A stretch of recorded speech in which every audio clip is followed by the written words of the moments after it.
Bismillahirrahmanirrahim. Assalamualaikum warahmatullahi wabarakatuh.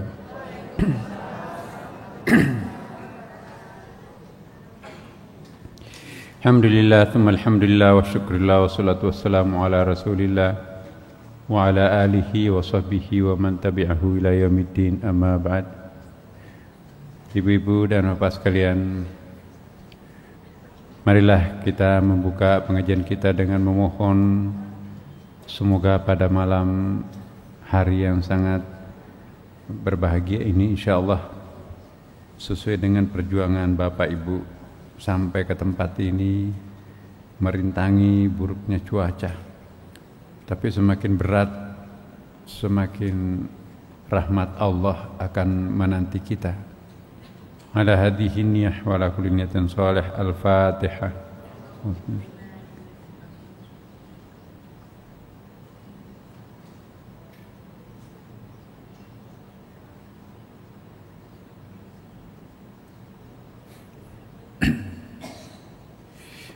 Ibu bapak sekalian, pada malam ini kita akan melanjutkan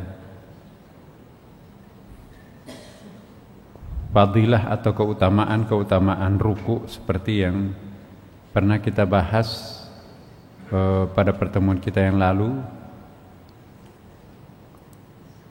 Sesungguhnya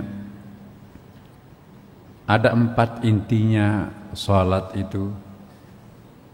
Ketika kita berdiri menegakkan salat, sesungguhnya itu menegakkan apa yang disebut dengan ulama tasawuf tauhidul af'al, mengesahkan perbuatan.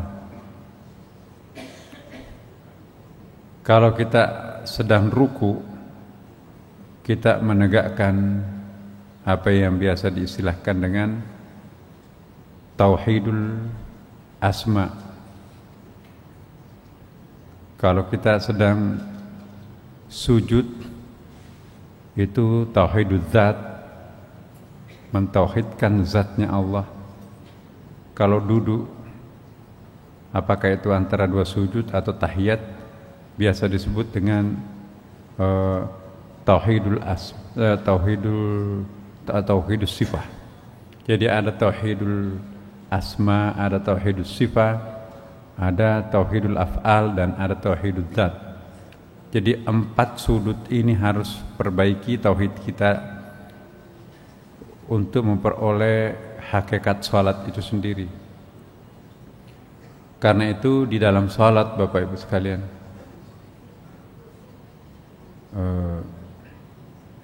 kita akan berusaha untuk memasrahkan diri kita kepada Allah Subhanahu wa taala. Dan sekali lagi ya, Bapak Ibu, kita sangat diinspirasi oleh pengalaman para sufi, khususnya Imam Al-Ghazali dan juga Ibnu Arabi. Rasanya tidaklah kita bisa mengucapkan terima kasih kepada beliau tanpa kita mengirimkan kepadanya doa dan bacaan surah Al-Fatihah.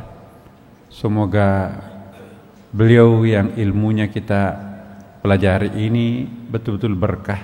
Sekali lagi saya mohon juga sekaligus Bapak Ibu sekalian kita baca surah Al-Fatihah untuk mereka. Ala hadhihi niyyah wa ala kulli niyatin shalih. Al-Fatihah. A'udzu billahi minasy syaithanir rajim. Bismillahirrahmanirrahim. Alhamdulillahi rabbil alamin arrahmanir rahim maliki yaumiddin. Iyyaka na'budu wa iyyaka nasta'in ihdinas siratal mustaqim siratal ladzina an'amta 'alaihim ghairil maghdubi 'alaihim waladdallin.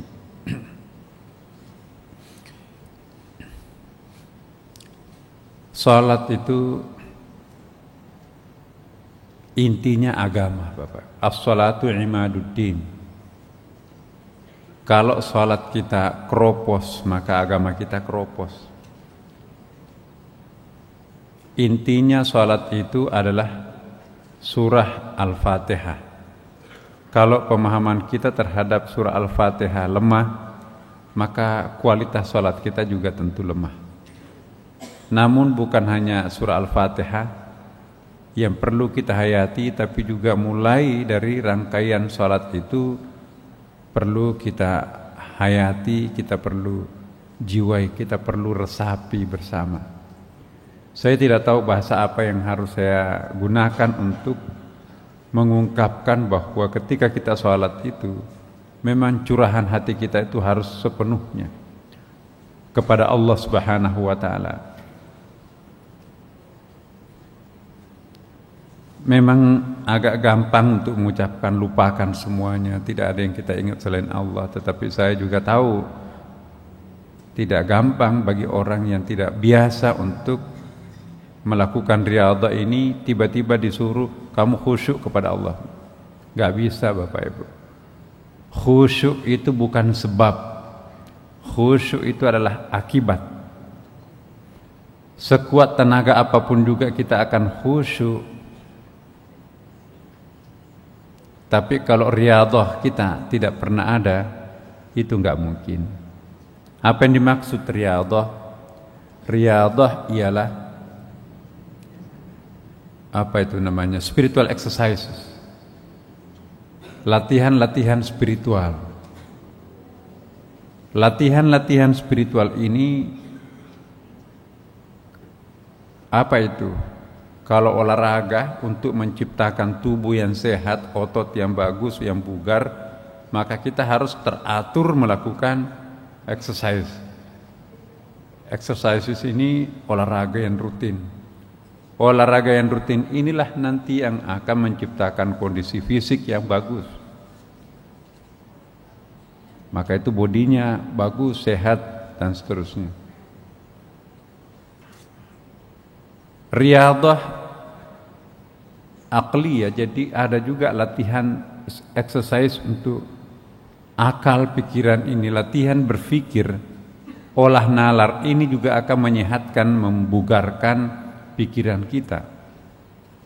Pikiran yang tidak terlatih secara sistematis itu juga nanti akan uzur lebih awal.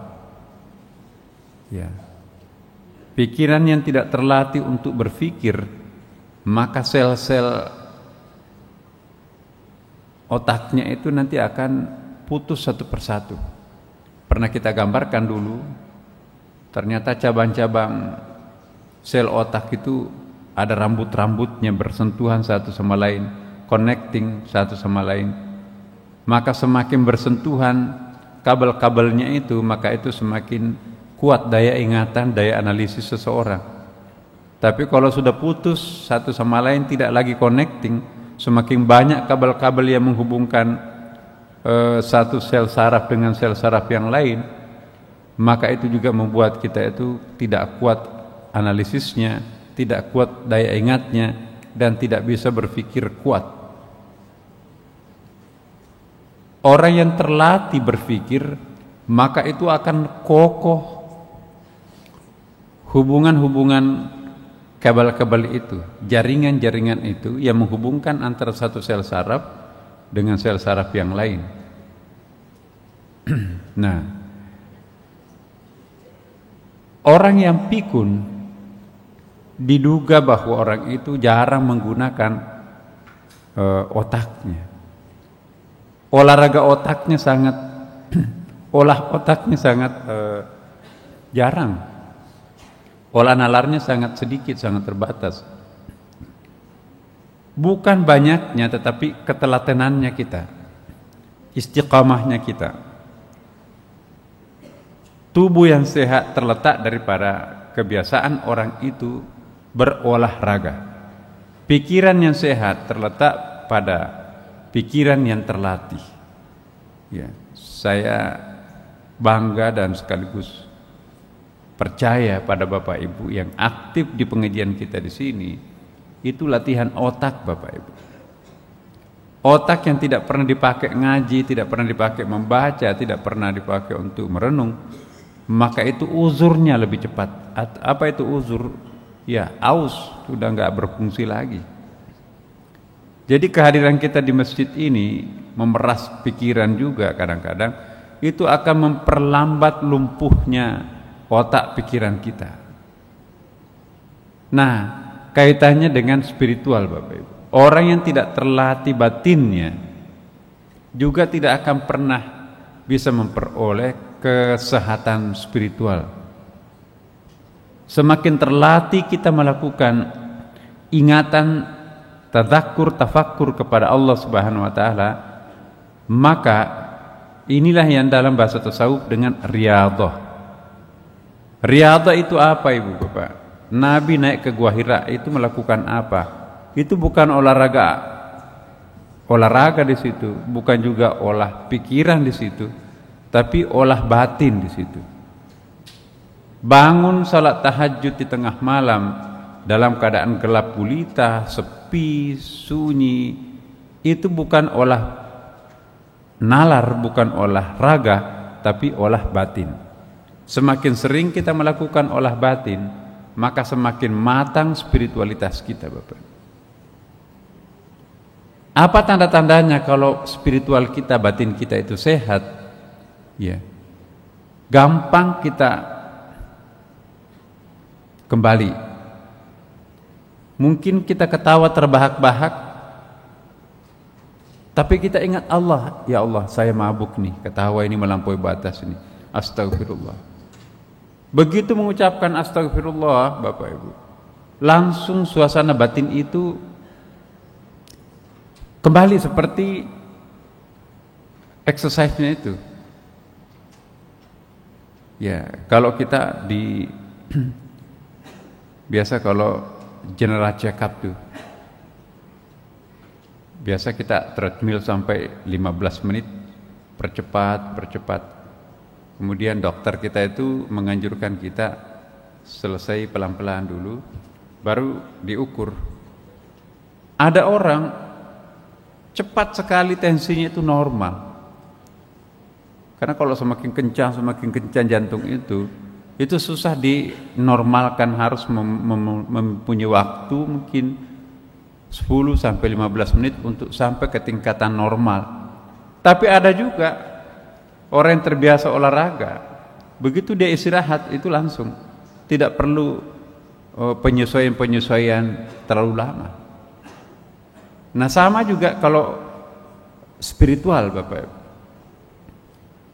Kira-kira lagi mabuk nih tadi, lupa Tuhan.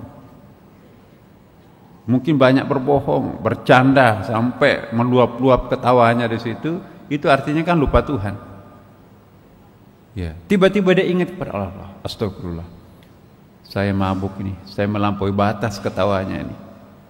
Begitu dia bilang astagfirullah, cepat itu turun suasana batinnya itu kembali seperti semula. Tidak mungkin orang ini bisa menemukan standar normalnya kembali kalau tidak terbiasa melakukan olah batin atau riyadhah. Jadi riyadhah itu gampang menyadarkan kita. Ya. Bahkan kalau melakukan dosa besar, tiba-tiba dia menangis di situ. Ya Allah, kenapa aku bisa seperti ini? Dia ada semacam shock terapi itu untuk menormalkan kembali suasana batinnya. Ya. Orang yang pernah melakukan dosa besar, lalu lambat sekali penyesalan itu muncul, berhari-hari misalnya baru pulih kembali, itu kelihatan bahwa orang itu tidak memiliki kualitas riyadhah yang baik. Tapi kalau orang selesai bersalah, dia menghukum dirinya sendiri. Ya Allah, ampunilah, aku telah melakukan dosa, maka itu aku harus menebus. Aku tidak akan tidur semalaman, aku akan salat taubat. Salat taubatnya bukan hanya 2 rakaat, mungkin 100 rakaat. Dia menghukum dirinya. Rasakan kamu menikmati segala macam, kamu lupa Tuhan. Sebelum Tuhan menyiksa kamu, maka aku yang harus menyiksa engkau. Tidak terasa sholat tengah malam baru dia sholat tahajud, menyesal sejadi-jadinya. Orang-orang yang seperti ini, itu tanda-tanda bahwa Tuhan memperingatinya. Kalau kita melihat ada orang berdosa besar, sambil ketawa dan tidak ada penyesalan sedikit pun, tidak terbebani oleh perasaan dosa. Khatamallahu ala qulubihim. Ya, sudah tertutup, terkunci mati pintu kesadarannya.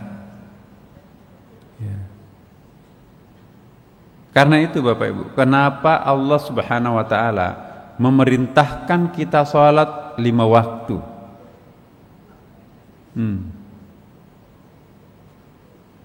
Bahkan seandainya kita terima langsung seperti pemberian Allah kepada Nabi pada waktu pertama, Isra Mi'raj itu kan disebutkan Allah Subhanahu wa taala memberikan oleh-oleh kepada Nabi. Wahai Rasulullah, sebelum engkau turun, saya berikan oleh-oleh Mi'raj untuk sholat 50 kali sehari semalam. Ya. 50 kali kita wajib sehari semalam, Bapak Ibu. 5 kali saja bukan main. Tapi baru sampai ke langit ke-7. Sebelum sampai ke bumi, di langit-langit di situ itu ketemu dengan para nabi.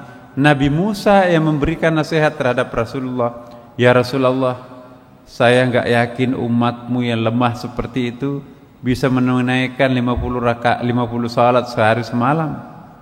Naiklah menghadap kepada Allah, minta keringanan. Ya Allah, umatku terlalu lemah untuk memikul beban 50 kali salat dalam sehari semalam. Akhirnya karena Allah Maha Pengasih, Maha Penyayang, yalah saya turunkan 45. Bagaimana hasilnya Rasulullah? Turun 5, 45, masih tinggi. Disuruh kembali. Jadi Nabi itu sebelum turun ke bumi bolak-balik itu mengikuti seniornya Nabi Musa untuk turun 40, 35, kemudian 30, 25, 20, 15 sampai nanti ketemu angka 5 kali salat sehari semalam. Langit mengatakan tidak boleh ditawar lagi. Iya. Ini minimum yang Anda harus lakukan sehari semalam. Kata Nabi Musa, sebetulnya seandainya tidak dilarang, seandainya tidak ditutup, saya masih menganjurkan engkau untuk menawar lagi.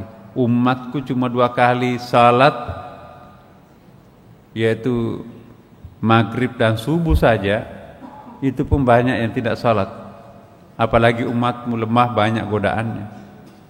Ya, Nabi Musa belum punya handphone, WA, internet. Jadi Nabi Musa membayangkan kamu itu banyak sekali godaannya. Nah, tapi sudahlah. Meskipun Bapak Ibu cuma 5 kali sehari semalam, tetapi di situ ada rahasianya. Mengapa antara satu salat dengan salat yang lain Allah Subhanahu wa taala meletakkan di situ salat-salat penyambung? Artinya apa?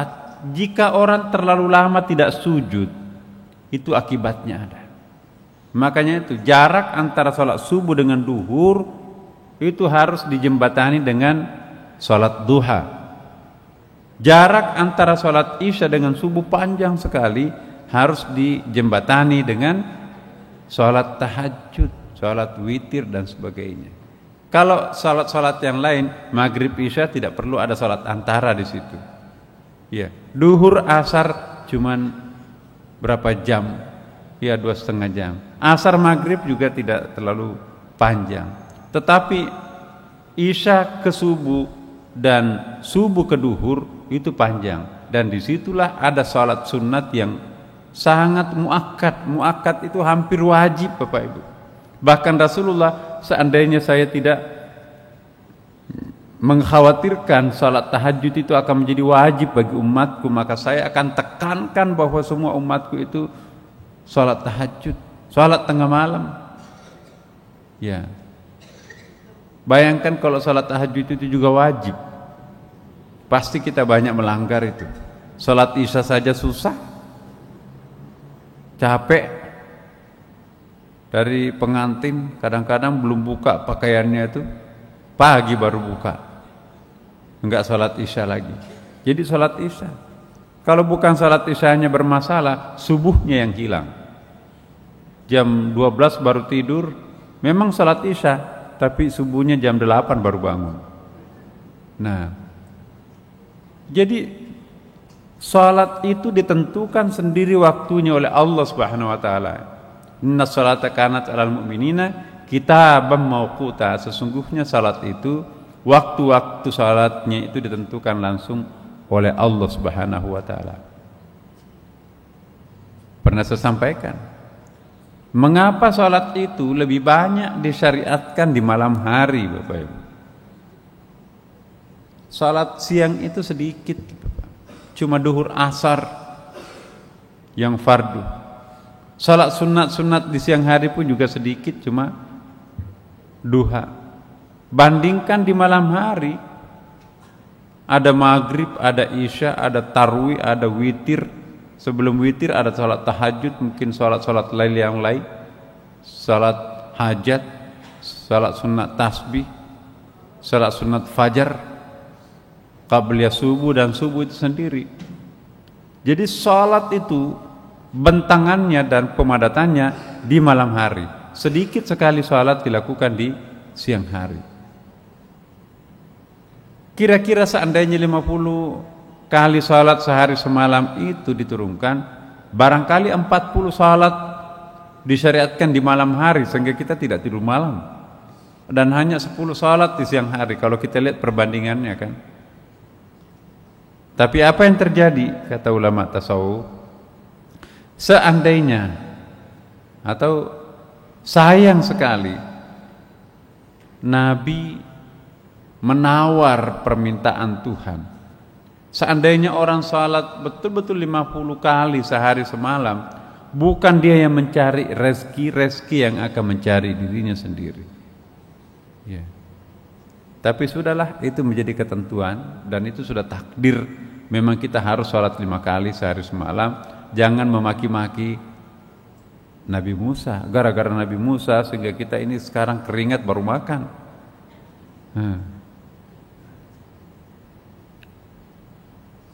Poin yang sangat penting di dalam penegakan salat ini, Bapak Ibu, ialah penyerahan diri. Ya. Semakin kuat kita menyerahkan diri kepada Allah Subhanahu wa taala, maka semakin efektif salat itu bekerja dalam diri kita sendiri. Tetapi semakin kuat diri kita menjadi menonjol ego kita di situ, ya. Sekalipun salatnya berkali-kali dan salat sunatnya macam-macam, tapi kalau tidak berhasil meredam egoisme kita, maka salat itu belum bekerja secara efektif dalam diri kita. Ya.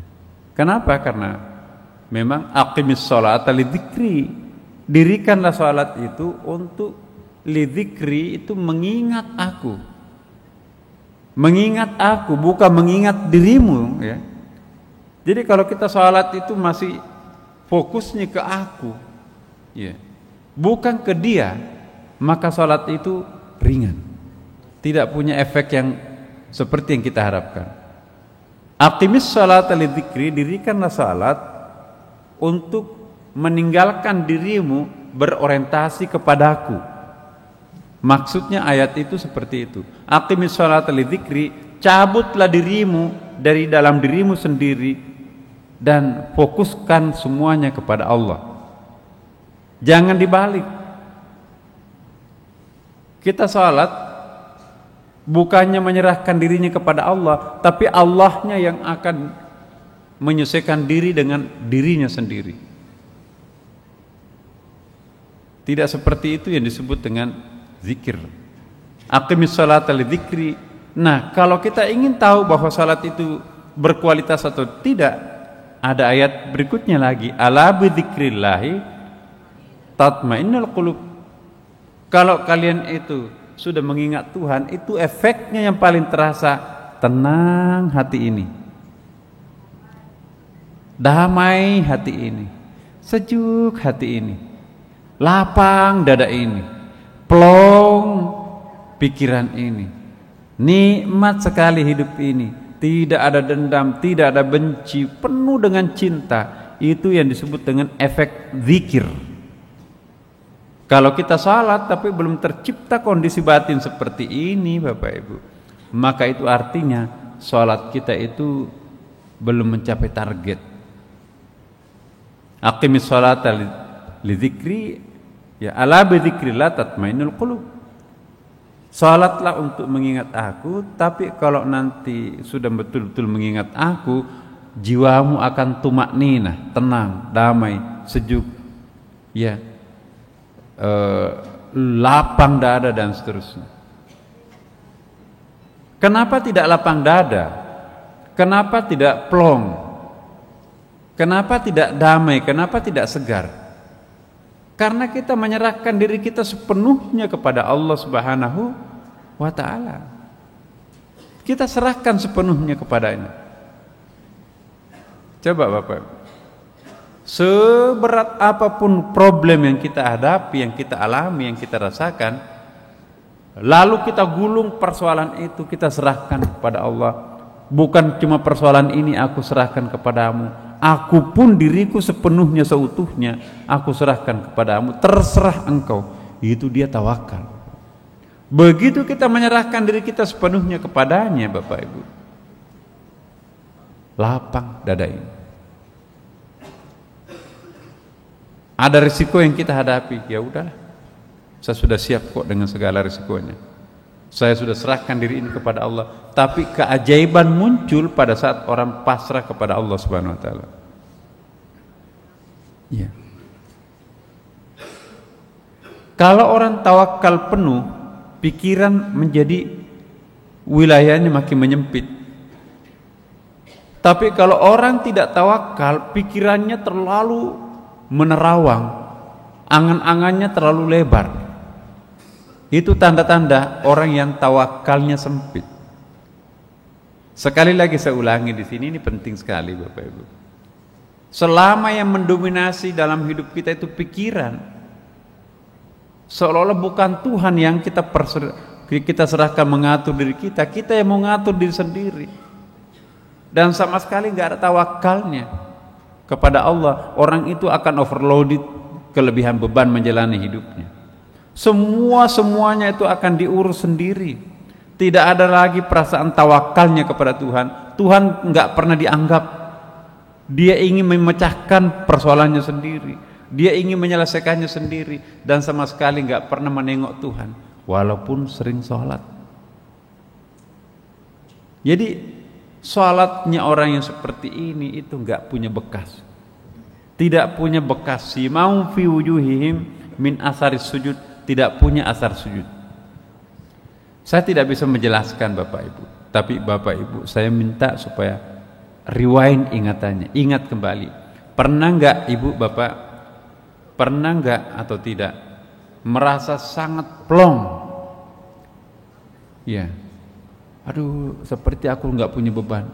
Masya Allah, lapang sekali dada ini. Lupa utangnya dan lupa problemnya, begitu pasrahnya terhadap Tuhan.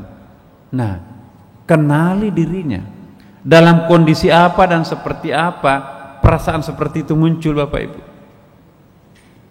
Itu pelajari dirinya sendiri. Biasanya perasaan itu muncul ketika kita menyerahkan diri kita sepenuhnya kepada Allah. Bismillahirrahmanirrahim. Wala haula wala quwwata illa billah. Jangan hanya mulut yang mengucapkan, tapi serahkan dirinya kepada Allah. Coba kita ulangi, kita rasakan sambil mendengarkan suara azan Bapak Ibu sekalian. Orang yang membanggakan diri akan memberi kesempatan kepada iblis mendapatkan tempat dalam ruang jiwanya. Hal ini sangat berbahaya. Jadi sifat-sifat membanggakan diri itu akan memberikan kesempatan kepada iblis membangun istana yang empuk di dalam jiwa kita, sehingga iblis betah di dalam dada kita, tidak mau keluar-keluar. Kenapa? Karena kita memanjakan mereka.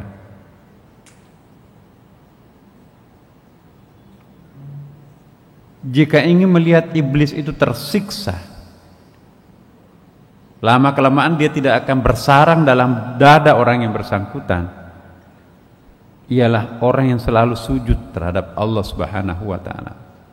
Yang paling ditakuti iblis itu adalah perbuatan ruku dan sujud. Jika ada orang yang ruku, jika ada orang yang sujud, maka itu membuat iblis itu sangat gelisah, pusing dia. Tetapi kalau orang itu tegar, kalau orang itu egois, kalau orang itu menepuk dada, dan kalau orang itu mengumpul-ngumpul kelebihan dirinya sendiri, itu artinya membangun istana iblis di dalam dirinya sendiri. Nah, disinilah sholat itu Bapak Ibu, untuk menafikan ego-ego yang terlalu tinggi ini. Iya.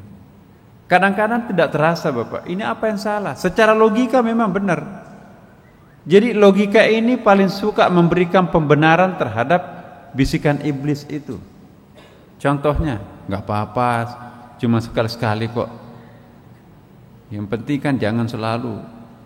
Ya sesekali lah menikmati apa yang disebut dengan hidup. Nanti juga bisa istighfar. Kamu kan juga selalu Senin Kamis. Akhirnya kalau orang sudah tergoda dengan godaan-godaan seperti ini, lama kelamaan dikasih satu jengkal mau mengambil satu siku, dikasih satu siku dia mengambil satu depan. Itu iblis. Maka itu Bapak Ibu, orang tiba-tiba bisa berubah dari orang baik-baik menjadi orang yang sangat buruk, itu karena dia kebobolan di dalam dirinya sendiri, ada istana iblis. Sekali kita memanjakan si iblis ini, maka dia akan nanti meminta lebih. Contohnya, mohon maaf Bapak Ibu, selalu sudah 1 tahun ini gak pernah absen puasa Senin Kamis. Tiba-tiba keluar negeri, gak apa-apa Mbak, Mas, kamu musafir. Jangankan sholat puasa sunat, puasa wajib pun juga bisa diqadha kok. Ini kan apalagi kita ke Amerika ini, bisa sampai 24 jam puasa itu. Kan beriringan matahari. Udahlah, masih ada waktu kok. Ini cuma sunat. Kalau orang kebobolan di sini, bujukan iblis memang benar, maka begitu kita absen tidak berpuasa Senin Kamis hanya karena bepergian, sampai di Amerika, kamu kan masih dalam perjalanan. Kalau nanti ada apa-apa sakit di situ, asuransinya nggak ada, masuk rumah sakit tanpa asuransi di sini bahaya loh, bisa ratusan juta. Jangan sampai sakit. Maka tuh harus sarapan, harus makan. Makan dia tidak salat, tidak puasa Kamis lagi. Ya. Hari Senin disuruh makan sahur. Nanti kekurangan tidur, tadi kan kamu bangun tengah malam. Akhirnya nggak makan sahur, kamu nggak makan sahur, masa mau puasa? Ya. Akhirnya lepas lagi hari Kamisnya. 1 minggu atau 2 minggu di luar negeri, pulang ke Indonesia, mulai ayo bangun sahur. Kamu kan masih jet lag. Udahlah nanti stabil dulu badannya. Begitu dia puasa pada hari Senin berikutnya, luar biasa. Enggak ke kantor. Kenapa? Puasa. Berat memulainya itu Bapak Ibu. Terus ada pesta. Enggak enak tuh. Masa kamu diundang, nanti kamu enggak makan. Iya ya, nanti. Padahal kebiasaannya Senin Kamis dulu itu gak pernah dibujuk oleh bujukan seperti itu. Biasa kan Bapak Ibu seperti itu. Contoh lain, gak pernah absen sholat tahajud. Begitu dia flu, muncul bisikan, kamu kan sakit, kurang tidur tuh, nanti ajalah sembuh. Iya deh. lepas tuh salat tahajud. Padahal biasanya nggak pakai alarm, bangun sendiri. Kalau jam 3 malam pasti bangun tuh, bangun sendiri. Tapi begitu kebiasaannya ini terkalahkan oleh iblis, dia nggak sanggup melawan dirinya sendiri, sampai handphone itu kedengaran kamar sebelah, dia pura-pura nggak denger. Bangun, udahlah. Akhirnya azan baru bangun. Selamat tinggal, hilang salat tahajud, hilang salat witir, hilang salat sunat tasbih, hilang semua salat-salat yang langganannya itu. Nggak akan bisa kembali lagi kita.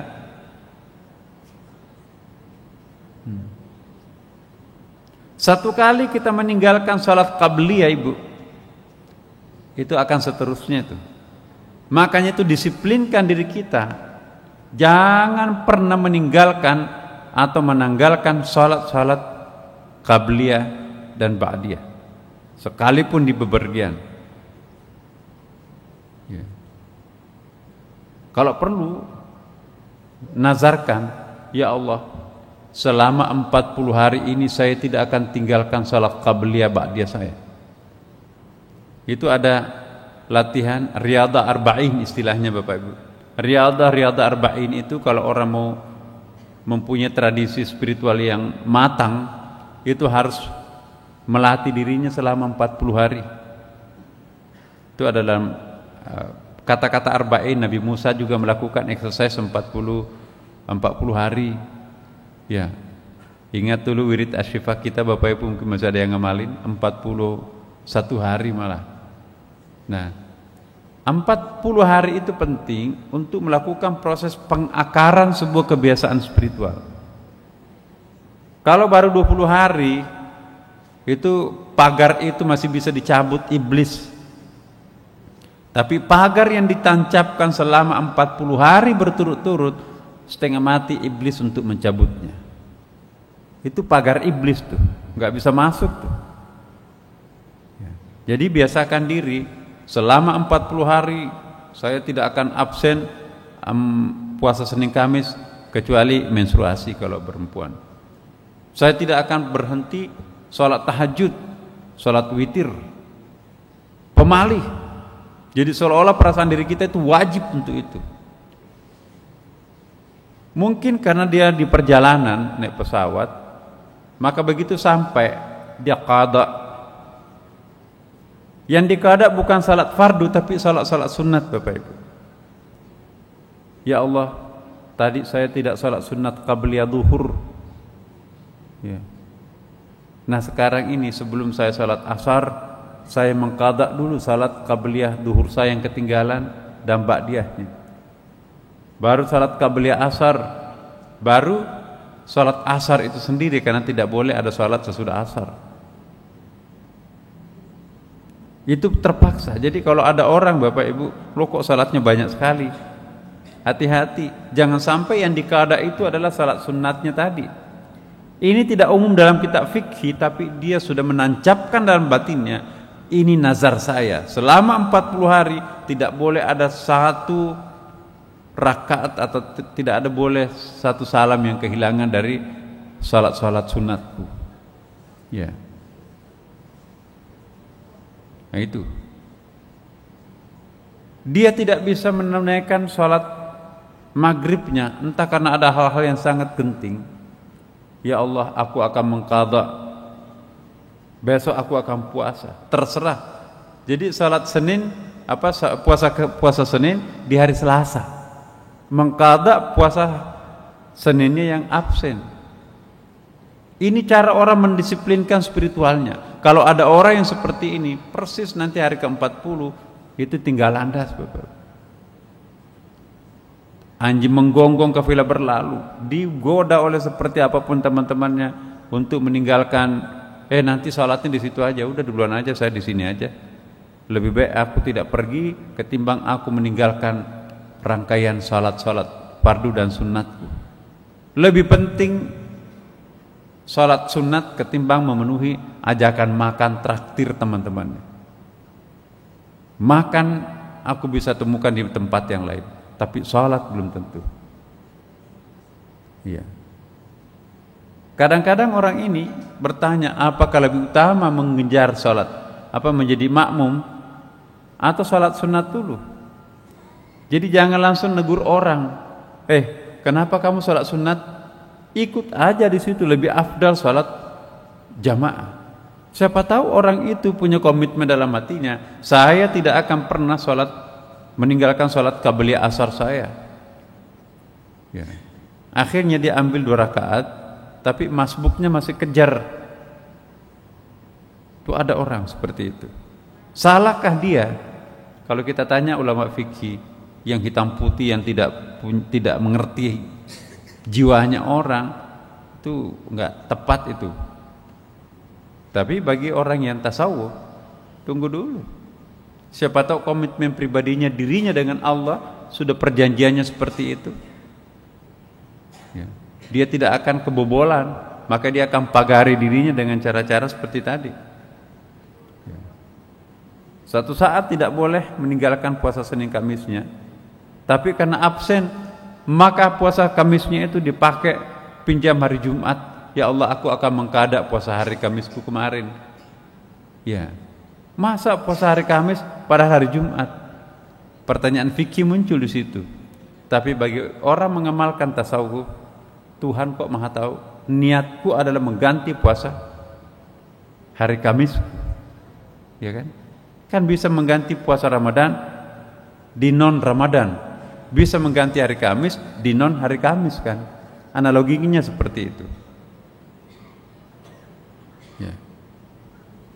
Sedang salat tahajud, lupa tuh tadi itu.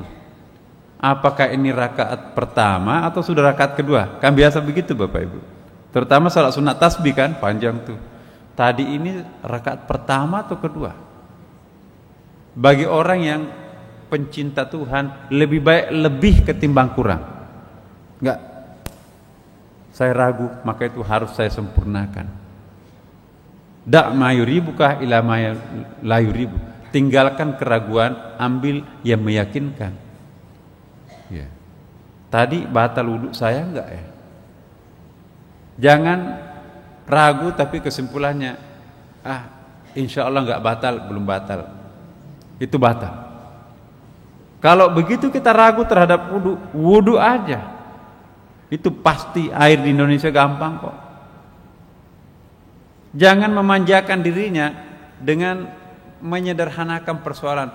Enggak apa-apa, insya Allah masih ada wudhu saya kok rasanya.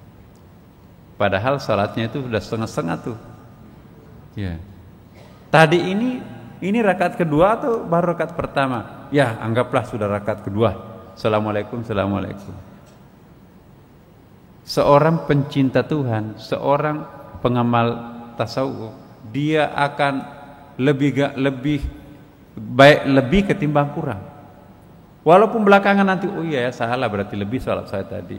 Udah di sujud sahwi. Ya kan? Mengganti atau menutupi kekhilafannya tadi. Enggak apa-apa. Lebih baik lebih ketimbang kurang. Masa serba perhitungan dengan Tuhan? Ya. Nah, ini sedikit saya tambahkan Bapak Ibu. Kalau kita tidak bisa intensif mengingat Tuhan sangat kokoh ya, ganti dengan pengamalan yang sangat banyak. Ya Allah, hamba-Mu tidak bisa khusyuk. 2 rakaat salat tahajud tapi itu sangat khusyuk. Itu lebih baik ketimbang 8 salam tapi enggak ada isinya. Ya Allah, tidak bisa saya salat seperti itu. Bisanya aku hanya 4 salam. Ya. Lakukan. Daripada nanti tidak melakukan salat itu, kan konyol nanti jadinya. Jadi maksud saya begini Bapak Ibu. Yang paling inti dalam salat itu adalah zikir kepada Allah, khusyuk. Tidak perlu rakaatnya banyak, tapi intensitasnya sangat kuat. Tapi aku nggak bisa seperti itu. Bisanya aku hanya bisa salat 4 salam ya Allah. Semoga rakaatnya yang banyak. ya bisa memberikan nilai tambah buat aku. Jangan aduh saya nggak bisa khusyuk ini, udahlah 2 rakaat aja, nggak usah tambah-tambahin lagi, percuma. Tidak. Justru karena kita tidak bisa khusyuk, ya tambahkan kualitasnya. Kalau kita tidak bisa mencapai kualitasnya yang baik, tambahkan kuantitasnya. Sepanjang itu tidak melanggar. Ya Allah, salat subuhku nggak khusyuk, aku akan tambahkan 4 rakaat, itu salah. Itu bid'ah. Tapi kalau salat sunat, salat tahajud misalnya, kan bisa 2, ya, bisa 4, bisa 6 dan seterusnya. Boleh, sepanjang masih ada waktu. Kalau kita tidak bisa mencapai kualitas yang bagus, capailah kuantitas yang bagus. Jangan meninggalkan dua-duanya. Jangan lantaran tidak bisa khusyuk, udahlah saya nggak usah sholat dulu deh, lagi nggak mood, lagi kalut pikiran saya, nggak usah sholat, cukup sholat fardu aja. Percuma juga saya sholat qabliyah ba'diyah, nggak ada isinya. Yang menentukan ada isinya atau tidak ada isinya sholat itu bukan kita, Allah yang maha tahu, Bapak Ibu. Mungkin menurut kita nggak ada isinya, tapi bagi Allah, saya tahu, saya mengerti. Bagaimana mungkin kamu bisa memiliki isi salat, pikiranmu yang kalut seperti itu, ya. Tapi saya menghargai dalam pikiran kalutmu masih mau sujud di hadapanku, masih mau ruku di hadapanku. Okelah, tidak perlu khusyuk, tapi saya menghargai, mengapresiasi. Dalam kondisi seperti apapun kamu masih ruku dan sujud. Coba. Bagi kita itu enggak ada artinya, tapi bagi Allah besar artinya. Serahkan kepada Allah, ya Allah, bisanya aku seperti ini. Aku enggak bisa seperti kiai, aku enggak bisa seperti wali. Ya, kami orang kampung, kami orang awam, bisanya hanya seperti ini. Justru karena kepasrahannya seperti itu, dadanya orang itu bisa sama lebarnya dadanya para wali. Jadi derajat kewalian itu tidak mesti harus ditebus dengan kekhusyuan dan kebanyakannya salat. Intensitas kekhusyuan itu boleh jadi rakaatnya kurang, tetapi pengorbanannya sangat tinggi. Itu luar biasa. Musim dingin, ya, mau mengambil air wudhu saja setengah mati, tapi dia tidak peduli. Dalam keadaan dia masih menggigil sakit, dia masih berwudhu dengan air dingin. Mestinya dia pakai salat, mohon maaf, kursi atau salat duduk aja. Tidak, aku masih bisa berdiri. Tuhan memberikan penilaian. Kamu memang enggak khusyuk, tapi luar biasa pengabdianmu terhadapku. Ya. Ingat apa yang pernah kita dulu bahas? Cara pendekatan diri kita kepada Allah ada 4 kan Bapak Ibu. Mudah-mudahan masih ingat. Yang pertama, ada orang mendekati Tuhan dengan kualitas ma'rifah. Amalannya kurang, tingkat kekhusyuannya mungkin juga tidak terlalu maksimum, tetapi ma'rifatullahnya sangat kuat. Dia tahu siapa yang disembah dan dia tahu siapa yang menyembah. Itu ma'rifatullah. Justru ini pola pendekatan yang sangat intensif. Ada orang yang tidak menguasai ma'rifah, dia hanya ingin membayangkan Allah dalam jiwanya sangat khusyuk, ya, meraba-raba siapa sih Tuhan itu dan bagaimana Tuhan dalam kualitas diri saya. Pokoknya yang aku sembah hanya Engkau, ya. Dia bisa nangis. Jadi intensif. Sekalipun pengenalannya terhadap siapa Tuhan kurang dalam, tetapi perasaannya merasakan kehadiran Tuhan dalam dirinya sangat intensif, nyampe juga. Ada orang nggak bisa dua-duanya. Dia makrifahnya nggak pernah belajar, nggak pernah mengaji tasawuf, bagaimana bisa tahu makrifah? Dia juga nggak bisa bangun tengah malam sholat tahajud. Dia juga nggak bisa khusyuk. Ya. Tapi amalan-amalan ubudiyahnya, Senin Kamis, ya, salat-salat qabliyah, ba'diyahnya, semua salat-salat sunat itu enggak ada yang ditinggalkan. Tapi khusyuk tidak, ma'rifat tidak. Dan yang keempat, ma'rifahnya nggak tahu. Ya Allah, saya nggak pernah sekolah agama, saya nggak pernah ikut pengajian, saya nggak pernah membaca buku, jadi saya tidak tahu siapa Engkau melalui teori. Saya hanya pasrah kepadamu. Sesungguhnya yang aku sembah hanya Engkau, tidak ada Tuhan selain Engkau. Mohon maaf kalau imajinasi saya tentang Engkau keliru, tapi pasti yang aku akan sembah hanya Engkau, bukan selainnya. Jadi seperti apapun bayangannya, mungkin teori ma'rifah mengatakan itu salah, tapi niatnya yang penting aku menyembah Engkau. Kalau salah imajinasi saya, mohon maaf, niatku adalah yang aku maksudkan, yang aku sembah hanya Engkau. Kesalahanku adalah kesalahanku. Percayalah, yang aku akan sembah adalah Engkau. Tentang kekeliruan saya mengimajinasikan kamu, ya Allah, itu mohon maaf. Itu pasrah di situ. Yang ketiga, ya, dia nggak punya ma'rifah, dia juga nggak bisa khusyuk, dia amalannya banyak tapi. Nah yang keempat, nah ma'rifahnya nggak ada, kemudian khusyuknya juga nggak bisa, amalan ibadahnya puasa Senin Kamis, wiridnya, zikirnya nggak sanggup, terlalu sibuk. Tapi yang keempat dia lakukan, pokoknya amal sosialnya luar biasa. Dia tidak ingin melihat pengabdi-pengabdi Tuhan itu kere. Dia tidak ingin melihat anak yatim itu terlantar. Dia tidak ingin melihat umat Islam yang kebanjiran itu tidak menunaikan sholat gara-gara kotor semua pakaiannya. Dia tidak ingin melihat orang itu menderita sakit tapi tidak ada obatnya. Dia tidak ingin melihat orang itu kedinginan tanpa selimut. Semua karena memang hobinya cari uang. Dia kasih itu semuanya. Nah, lalu dia serahkan kepada Allah, ya Allah, ibadah saya pas-pasan, tapi ibadah sosial saya akan maksimumkan. Kebiasaanku hanya cari uang, hobiku cari uang, gampang kok saya dapat uang, tapi susah saya tahu siapa Engkau. Saya juga nggak bisa khusyuk menyembah kepadamu. Saya juga tidak bisa mengamalkan secara konsisten sunat-sunat itu.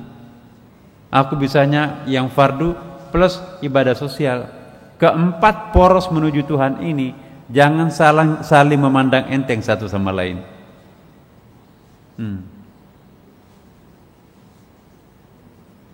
Ahli ibadah sosial jangan memandang enteng. Ngapain sih sholat begitu? Nggak ada isinya tuh. Allah Akbar cepat sekali. Udah 20 rakaat. Itu lumayan daripada enggak. Ada lagi, wah saya nggak bisa seperti itu, khusyuk sampai nangis-nangis. Saya nggak pernah nangis tuh dalam sholat. Ya, profesinya seperti dia kok. Ada lagi, dia nggak pernah nangis, dia nggak pernah nyumbang. Ya, amalannya juga pas-pasan. Yang dia baca, ya, merenung, dia tahu. Man arafa nafsahu faqad arafa rabbahu. Barang siapa yang memahami Tuhannya, barang siapa memahami dirinya, dia memahami Tuhannya. Akhirnya dia memahami Tuhannya, dia pun memahami dirinya. Dia termenung, berpikir, tafakur. Ya. Padahal amal sosialnya kurang, rakaatnya pun juga kurang, tapi ma'rifahnya canggih. Menurut ulama tasawuf, ini malah justru nomor 1. Ya. Sedetik mereka khusyuk, itu sama dengan orang berjam-jam khusyuknya orang awam. Allahu a'lam. Tidak boleh mengklaim aku yang paling baik. Ya, itulah menurut Imam Al-Ghazali, Bapak Ibu. Orang-orang yang terkecoh itu kan pernah kita bahas. Ahli ma'rifah tidak boleh memandang enteng, aku yang baik, aku yang hebat, kalian itu ngapain? Anda di bawah saya semua. Nggak bisa. Untuk apa jadi ulama seperti itu tapi nggak ada ibadah sosialnya, nggak pernah juga, jarang sholat tahajud. Aku dong, saya tidak pernah belajar apa-apa tapi sholat tahajudku tidak pernah ketinggalan, puasa Senin Kamisku tidak pernah ketinggalan. Ya, tapi ditanya ma'rifahmu terhadap Tuhan bagaimana? Nggak tahu. berarti salah alamat, bisa itu. Alangkah sempurnanya Bapak Ibu sekalian, kalau keempat-empatnya itu kita borong dalam satu individu. Subhanallah, Masya Allah. Dia tahu ma'rifah karena selalu ngaji tentang tasawuf. Lama-kelamaan dia juga sangat menjiwai ibadah, nangis pada setiap salatnya. Bukan rakaatnya yang banyak, tapi kekhusyuan pada setiap rakaatnya itu luar biasa. Sudah mengamalkan seluruh rangkaian sunat-sunat lain, termasuk non salat, haji, umrah. Bukan hanya itu, tapi ibadah sosialnya tidak mau kalah dengan orang kaya. Bukan main, bahkan lebih pemurah ketimbang orang yang banyak hartanya. Enggak ada pelitnya sama sekali. Orang yang seperti ini pantas kita cemburu Bapak Ibu. 4 sudut dia kuasai. Dia ahli ma'rifah, dia ahli khusyuk, dia ahli kuantitas ibadah, dan dia ahli ibadah sosial. Kalau tidak bisa keempat-empatnya, 3 deh di antara yang 4. Kalau tidak bisa 3 di antara 4, minimum 2. Paling minim sekali 1 di antara yang 4 itu. Jangan kosong. Ma'rifahnya enggak ada. Khusyuknya apalagi. Salatnya juga enggak. Ibadah sosialnya pelit, bagaimana mungkin. Orang yang seperti ini, saya enggak tahu beri merek apa. Allah yang Maha tahu. Nanti kalau kita mengatakan sampah masyarakat, salah juga. Pokoknya serahkan kepada Allah. Mudah-mudahan Allah, Bapak Ibu sekalian, keempat prestasi ini satu persatu insya Allah, kalau tidak bisa 100% semuanya, minimum 95% semuanya. Saya tahu di sini sudah banyak Bapak Ibu kita yang menembus angka-angka tadi. Keempat-empatnya sudah di atas rata-rata semuanya. Inilah orang yang betul-betul pilihan Allah Subhanahu wa taala. Semoga Allah juga mengangkat martabat kita, bisa mencontoh apa yang pernah dilakukan Nabi, para aulia, para sahabatnya. Al-Fatihah. A'udzubillahi minasyaitonirrajim. Bismillahirrahmanirrahim. Alhamdulillahirabbil alamin arrahmanir rahim maliki yaumiddin. Iyyaka na'budu wa iyyaka nasta'in ihdinas siratal mustaqim siratal ladzina an'amta 'alaihim ghairil maghdubi 'alaihim waladdallin. Wassalamualaikum warahmatullahi wabarakatuh.